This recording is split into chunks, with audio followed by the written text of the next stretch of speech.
Hello friends, welcome to my channel Dhamu's kitchen and blog. આજે આપણે તાજી મલાઈમાંથી ઈનો નાખી અને એવી સરસ મજાની બે વસ્તુ બનાવીશું કે જેના વિશે તમે અગાઉ જાણ્યું પણ નહીં હોય. અહીંયા આ જે મલાઈ છે એ એકદમ ફ્રેશ અને તાજી લીધી છે. મારે માનું કે આ લગભગ 10 દિવસની મલાઈ ભેગી થયેલી છે અને તમે જુઓ કે મલાઈ છે એને મેં ફ્રીઝરમાં રાખી હતી એટલે એકદમ ફ્રેશ પણ રહી છે. હમણાં જ બહાર કાઢી છે એટલે થોડી થોડી ઢીલી થતી આવે છે અને આપણે અત્યારે આવી જ મલાઈની જરૂર છે કે જે થોડી નરમ થઈ ગઈ હોય. તો મિત્રો, સૌથી પહેલાં જે આ મલાઈ છે એને આ વાસણમાંથી આપણે એક મોટા વાસણની અંદર લઈ લઈએ. આવી રીતે ટ્રાન્સફર કરી દઈએ. આ મલાઈની અંદર મેં થોડું મેળવણ પણ નાખી દીધું છે. આપણે જેવી રીતે માખણમાંથી ઘી બનાવીએ છીએ એવી રીતે મેં થોડું મેળવણ પણ નાખી દીધું છે. આમાંથી આપણે આજે એકદમ સરસ અને યુનિક બે વસ્તુ બની જશે. તો મિત્રો, આપણે જ્યારે પણ બાળકોને નવું ખાવાનું મન થાય ત્યારે સેન્ડવિચ બનાવતા હોઈએ છીએ, બ્રેડ બનાવતા હોઈએ છીએ અને એના માટે આપણે હંમેશા સોલ્ટેડ બટરની જરૂર હોય છે. તો બજારમાંથી જે મોંઘું મળે છે, ખૂબ આપણે ખ્યાલ છે કે થોડું બટર લાવીએ તો એની ઘણી બધી કિંમત હોય, જુદી જુદી જગ્યાએ જુદા જુદા ભાવ હોય છે. તો આપણે જે આ માખણ છે એમાંથી આજે સોલ્ટેડ બટર કઈ રીતે બનશે અને જો તમારે સોલ્ટેડ બટર નથી બનાવવું તો એમાંથી ઘી પણ કઈ રીતે બનશે, એ બંને જ વસ્તુ આજે આપણે આમાંથી શીખવાના છીએ. તો જુઓ મિત્રો, આપણી જે આ મલાઈ છે સામાન્ય તાપમાન પર આવી ગઈ છે. તો મિત્રો, જ્યારે આપણે ઘરમાં રહેલું બટર વાપરીએ ત્યારે બટર છે એ આપણને સેન્ડવિચમાં કે કોઈ પણ જગ્યાએ લગાડો ત્યારે મોડું લાગે છે. એની જગ્યાએ તમે આજની ટ્રીકથી બનાવેલું જો બટર વાપરશો તો તમારી સેન્ડવિચ છે કે કોઈ પણ વસ્તુની અંદર તમે જ્યાં બટર લગાવશો એકદમ ટેસ્ટી અને ખૂબ જ સ્વાદિષ્ટ બનશે. તો અહીંયા આપણે આના અંદર નાખીશું અડધી ચમચી જેટલો ઈનો. અહીંયા આપણે આખું પાઉચ નથી નાખવાનું, માત્ર અડધી ચમચી જેટલો જ ઈનો નાખવાનો છે.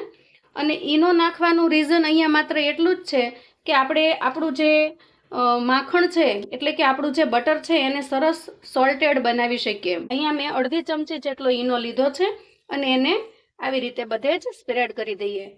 તો આનાથી એ થશે કે માખણ બનવાની જે પ્રોસેસ છે એ મલાઈમાં એકદમ ઝડપથી થશે અને આપણું જે માખણ બનીને તૈયાર થશે એ એકદમ સરસ સોલ્ટેડ બનીને તૈયાર થશે. કેમ કે આપણે જે પાઉચ લીધું છે મિત્રો, જો એ પાઉચ છે એ એકદમ ફ્રૂટ ને સોલ્ટ વાળું છે અને એકદમ સરસ રિઝલ્ટ પણ આપે છે.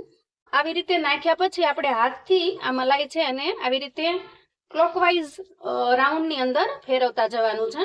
જો તમે જોશો કે માત્ર થોડી જ વારની અંદર આપણી મલાઈ છે એ સરસ એકદમ એક રસ થઈ ગઈ છે. મિત્રો, કોઈ પણ વસ્તુ જ્યારે તમે બનાવો છો, તમે સેન્ડવિચ બનાવો, બટર સેન્ડવિચ બનાવો, વેજીટેબલ સેન્ડવિચ બનાવો, ત્યારે તમારે હંમેશા સોલ્ટેડ બટરની જરૂર હોય છે.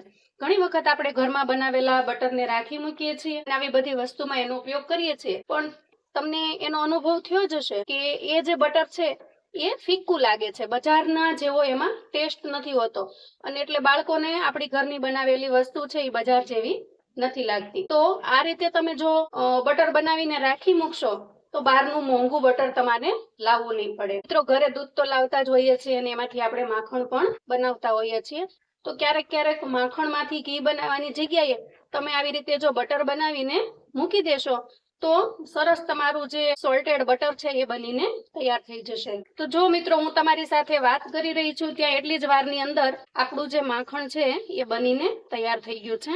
એકદમ સરસ રીતે આપણું માખણ છે એ બહાર નીકળી ગયું છે. કોઈ પણ જાતની મહેનત નથી, કોઈ પણ જાતનો ઇલેક્ટ્રિકનો વપરાશ નથી અને કોઈ પણ બીજા સાધનોની પણ આપણે આમાં જરૂર પડતી નથી. એકદમ ઝડપથી કોઈ પણ જાતની તકલીફ વગર, કોઈ પણ જાતની મુશ્કેલી વગર આપણે ફટાકે માત્ર 2 થી 3 મિનિટની અંદર આપણે આ બટર બનાવીને તૈયાર કરીએ છીએ. જો મિત્રો, આપણું બટર છે એ કેવું સરસ યલોઇશ ટાઈપનું આપણે જે બજારમાં મળે છે એવું જ બનીને તૈયાર થાય છે. જો આમાંથી તમારે ઘી બનાવવું હશે તો એ પણ સરળતાથી બની જશે, કેમ કે આપણે જે મલાઈ છે એના અંદર થોડું મેળવણ પણ નાખી દીધું હતું. તમે જોઈ શકો છો એકદમ સરસ મજાનો યલોઇશ ટાઈપનો કલર પણ આપણા બટરની અંદર આવી ગયો છે. હવે આપણે આના અંદર થોડું ઠંડુ પાણી નાખી દઈએ. આવી રીતે ઠંડા પાણીથી ધોઈ અને તમે બટરને અલગથી કાઢીને રાખ્યું હશે તો તમારું બટર છે ઈ 1 મહિના સુધી ફ્રીજની અંદર ખરાબ થતું નથી.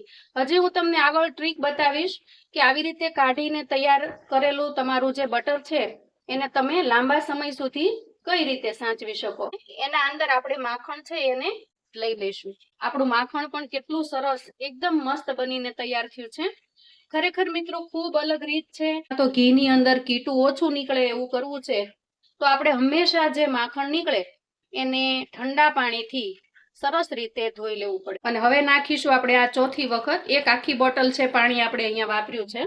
હવે તમે જોઈ શકો છો કે આના અંદર છાશનો બિલકુલ ભાગ છે નહીં. જુઓ, સહેજ પણ ભાગ નથી. હવે આના અંદર પાણીનો ભાગ પણ ન રહે એ રીતે આપણે આ બધું જ પાણી છે એને નિતારી લઈશું. આવી રીતે માખણ ચોખ્ખું કર્યા પછી એ વાતનો ખાસ ખ્યાલ રાખવાનો કે અંદર પાણી ન રહે. જુઓ, પાણી છેલ્લામાં છેલ્લું ટીપું પણ આપણે કાઢી લેવાનું છે. તો મિત્રો આ માખણ છે એને આપણે સ્ટોર કરવા માટે તમે આવું કોઈ વાટકી છે એનો ઉપયોગ કરી શકો છો. જો તમારે ઝડપથી વાપરી નાખવું હોય, 1 કે 2 દિવસની અંદર જ વાપરી નાખવું હોય તો તમે કોઈ ખુલ્લી આવી વાટકીને પસંદ કરી શકો છો. અને જો તમારે લાંબા સમય સુધી 15 દી મહિના દી સુધી તમારે ફ્રીઝરની અંદર, જો સામાન્ય તાપમાને અથવા તો ફ્રીઝરના નીચેના ખાનામાં નહીં સારું રહે, પણ ફ્રીઝરની અંદર કે જે આપણે સતત ફ્રીજ ચાલુ રાખતા હોઈએ એમાં, જો એમાં તમારે રાખવું છે તો તમારે આવી રીતે કોઈ કન્ટેનર છે ખાલી એ લઈ લેવાનું છે. અહીંયા મારી પાસે આવું એક કન્ટેનર પડ્યું છે. આઈસ્ક્રીમની એક ડબ્બી હતી એને મેં રાખી છે, તો એમાં આપણે ભરી દઈએ અને તમારે ફ્રીઝરમાં રાખી દેવાનું છે. જેટલું તમારે વપરાશમાં લેવું હોય એટલું તમારે મૂકી દેવાનું છે. બધું જ મૂકવું હોય તો બધું મૂકી શકો છો. હવે આપણે આને બંધ કરી અને ફ્રીઝરમાં મૂકી દઈએ. 1-2 કલાક પછી જોશો કે એકદમ મસ્ત બટર બનીને તૈયાર થઈ જશે. આ બટર વધ્યું છે એમાંથી આપણે બનાવીએ સરસ મજાનું ઘી. જો આમાંથી પણ થોડી જ મિનિટોમાં, કેમ કે આપણે બધું જ કીટું નીકળી જાય એટલે કે આપણે આમાંથી બધી જ છાશ કાઢી લીધી છે, એટલે આમાંથી પણ એકદમ ઝડપથી ઘી બનીને તૈયાર થશે. તો જો મિત્રો આપણું ઘી છે એ બનીને તૈયાર થઈ ગયું છે. જો જેટલા પ્રમાણમાં માખણ હતું એટલા જ પ્રમાણમાં આપણે અહીંયા ઘી બનીને તૈયાર થયું છે. અને અંદર તમે જોઈ શકો છો કીટું પણ અડધી ચમચી પણ મને લાગે ભરાશે નહીં. હવે આને ઠરી જાય ને પછી હું તમને ગાળીને બતાવું. તો જુઓ આપણું જે ઘી છે એ સરસ જામી ગયું છે. મારે તમને થોડું ઓછું જામ્યું હોય ત્યારે બતાવું હતું, પણ જો એનો કલર જુઓ, એકદમ દાણેદાર આપણું ઘી બન્યું છે, એકદમ શાઇનિંગ વાળું અને ખૂબ જ સરસ એકદમ દેશી બનીને તૈયાર થયું છે. તો મિત્રો આપણે અહીંયા જોઈ લઈએ કે આપણું બટર છે એ કેવું બન્યું છે. હવે આ બટરનો ઉપયોગ છે એ તમે ઘણી બધી જગ્યાએ કરી શકો છો. તો આવી રીતે તમે એને નાસ્તામાં આપી શકો, દૂધની સાથે બ્રેડને આપી શકો, સવારના બ્રેકફાસ્ટમાં આપી શકો. તો આવી રીતે આપણે ઘરે પણ બાળકોને એકદમ સરસ વેજીટેબલ સેન્ડવિચ બનાવીને આપી શકીએ અને બાળકો છે એ ખૂબ હોંશે ખાય છે પણ ખરા. ઘરની વસ્તુ છે એના પર તમને પૂરો વિશ્વાસ પણ રહેશે. જુઓ, અને આવી રીતે આપણે તૈયાર કરીને આપી શકીએ. તો મિત્રો આપણા સોલ્ટેડ બટરની આ જે સેન્ડવિચ મેં વેજીટેબલ સેન્ડવિચ બનાવી છે એકદમ જોરદાર બની છે. તો હું તો જાઉં છું ખાવા માટે. તમે લોકો પણ ઝડપથી બનાવો અને આવા અવનવા વિડીયો જોવા માટે ચેનલ પર નવા છો તો ચેનલને સબસ્ક્રાઇબ કરો. વિડીયોને વધારેમાં વધારે લાઇક અને શેર કરો. તમારા સગા સંબંધી મિત્રોને પણ મોકલી આપો. અને આ વિડીયોમાં તમને મારી આ રેસીપી કેવી લાગી છે એ મને કોમેન્ટ કરીને ચોક્કસથી જણાવજો. આવજો મિત્રો.